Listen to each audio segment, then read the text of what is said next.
কথা বলে দিতে পারবেন? পারবো, তাতে আমার লাভটা কি?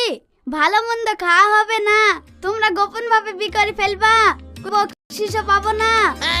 এইটা আপনার ভুল ধারণা। আমার কপালে বিয়ে নাই, তাও যদি হয় তাহলে আপনাকে আপনার প্রাপ্য বুঝিয়ে দেব।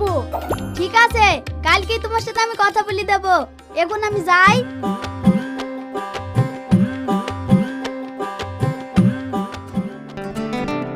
এই মেয়ে, এই দেখো ছেলে সঙ্গে করে নিয়ে এসেছি, তোমরা কথা বলো।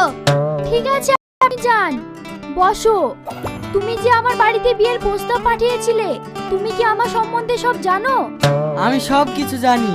তোমাদের আর্থিক অবস্থা কেমন, তুমি কতদূর অবধি পড়াশোনা করেছো, তোমার বয়স কত, আমি সব জানি। তুমি এত কিছু জানা সত্ত্বেও আমাকে বিয়ে করতে চাও? হ্যাঁ, বিয়ে করতে চাই। তোমাকে আমার খুব ভালো লেগেছে। আমারও তোমাকে খুব ভালো